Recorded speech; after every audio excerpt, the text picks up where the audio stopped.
13वीं सदी का वो खुखार लड़ाकू जिसने अपने तलवार के दम पर रूस, पोलैंड, चीन सहित दुनिया के 22% हिस्से पर अपना कब्जा कर लिया था। उसका सिर्फ नाम सुनते ही दुश्मन बिना लड़े ही हार मान लिया करते थे। कहा जाता है कि वो जहाँ भी जाता था उस जगह को शमशान बना दिया करता था।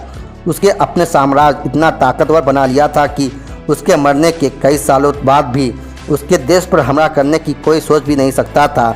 हम बात कर रहे हैं चंगेज़ खान की, जिन्होंने अपनी ताकत के दम पर मंगोलिया नाम का एक दुनिया का सबसे बड़ा साम्राज्य खड़ा किया था। लेकिन इस चंगेज़ खान की दहशत से मंगोलिया खड़ा हुआ था, वहीं देश आज दुनिया का सबसे वीरान देश बना हुआ है। आज यहाँ दूर दूर तक रेगिस्तान है और कोई इंसान इस देश में जाना नहीं चाहता है। लेकिन सवाल यह है कि आखिर ऐसा क्या हुआ कि आज इस देश की यह हालत हो गई है। चंगेज़ खान मंगोलिया को अगर भारत से कंपेयर करें तो ये एशिया वाइज भारत से लगभग आधा ही है। मंगोलिया की पॉपुलेशन महज 30 लाख है, यानी कि मंगोलिया में पर स्क्वायर किलोमीटर में सिर्फ 2 लोग रहते हैं। आज यहाँ की ज़्यादातर आबादी जानवरों पर डिपेंडेंट है, इसीलिए यहाँ पर दुनिया की सबसे बड़े कैटल पॉपुलेशन पाई जाती है। 30 लाख आबादी वाले इस देश में 70 लाख से भी ज़्यादा पालतू जानवर पाए जाते हैं। इस देश के आधे से ज़्यादा आबादी उलान बाटर नाम के शहर में रहती है, जो इस देश की राजधानी भी है।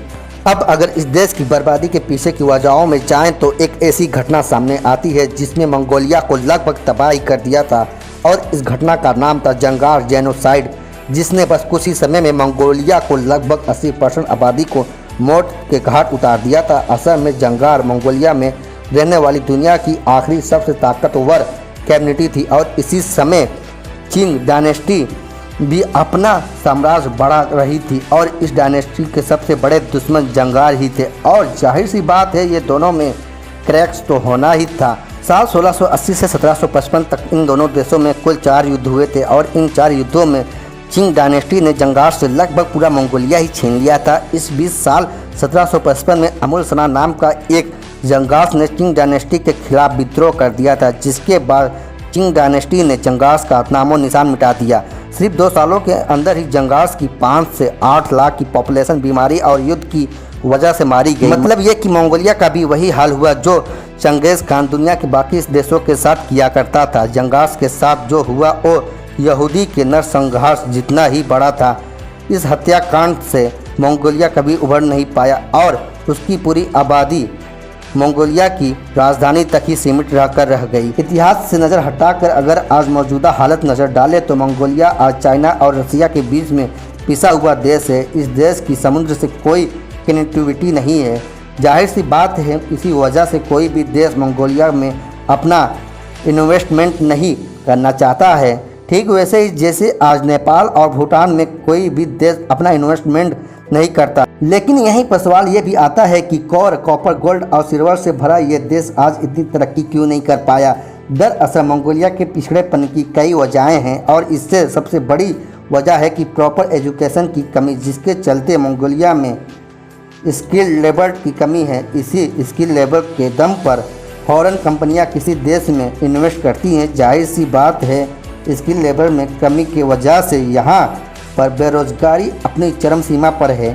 शुरू से बात करें तो किसी भी देश में डेवलपमेंट के सबसे बड़ा बेस होता है एग्रीकल्चर सेक्टर का डेवलप होना, और मंगोलिया की इकोनॉमी में एग्रीकल्चर से 25% लोगों को रोज़गार मिलता है। मंगोलिया की क्लाइमेटिक कंडीशन काफ़ी चेंजिंग है। सबसे पहले तो ये देश हाई एल्टीट्यूड पर बसा हुआ है, और इसके बाद यहाँ पर दिन और रात में ही टेम्परेचर काफ़ी फ्लक्चुएट करता है। इसी वजह से खेती डेवलप कर पाना बहुत ही मुश्किल है। इसके साथ ही बारिश की कमी और लंबी सर्दियाँ भी एक बड़ा रीज़न है, जिसकी वजह से ना तो यहाँ पर एग्रीकल्चर अच्छे से डेवलप हो पाया और ना ही इंडस्ट्रियल सेक्टर अच्छे से ग्रो कर पाया।